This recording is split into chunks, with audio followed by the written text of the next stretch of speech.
अस्सलाम वालेकुम, welcome to my channel Anila's kitchen hacks.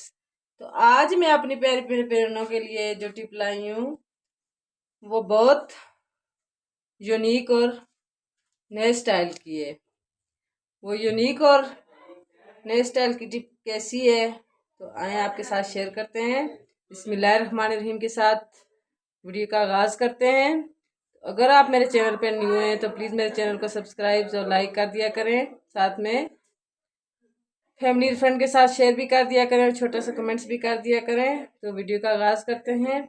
अगर आपके पड़ोसी आपकी लंगरी और डंडे की शोर से तंग हैं तो आज ये एक काम कर लें, पड़ोसी भी खुश हो जाएंगे और आप भी सुकून और इत्मीनान से काम करेंगी। तो लंगरी का इस्तेमाल हम कैसे करेंगे जिसका शोर पड़ोसियों तक ना जाए।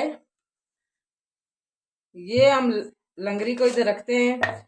जब भी हम कोई चीज़ इसमें पीसते हैं तो इसकी आवाज़ बहुत शोर।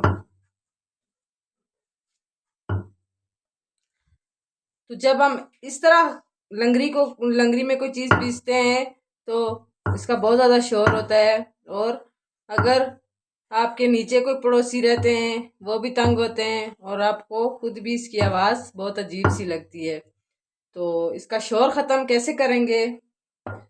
जब भी आप कोई चीज़ पीसें, लहसुन वगैरह, हरी मिर्चें, कुछ भी पीसना हो तो आप कोई भी मोटा टॉवल लें, किचन टॉवल, उसको नीचे बिछाएं, उसके ऊपर रखें लंगरी।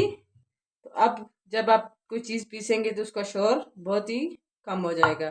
ये देख सकते हैं आपको आवाज़, पहले की आवाज़ और अब की आवाज़ में काफ़ी फ़र्क महसूस होगा। तो लंगरी का तो काम हो गया। अब ये जो डंडा होता है इसको हम कैसे सेव कर सकते हैं अपनी कीड़े मकोड़ों से।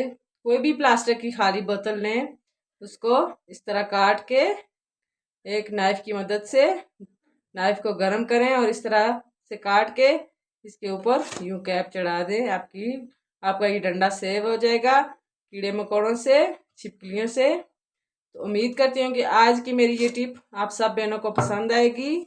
अगर अपने पड़ोसियों को खुश करना चाहते हैं तो आज की ये मेरी वीडियो ज़रूर देखें और अपने लंगरी के शोर को ख़त्म करें, खुद भी खुश हो जाएं और पड़ोसियों को भी खुश कर दें। तो उम्मीद करती हूँ कि आप मुझे लाइक शेयर सब्सक्राइब ज़रूर करेंगे, मेरी वीडियो को पसंद करेंगे।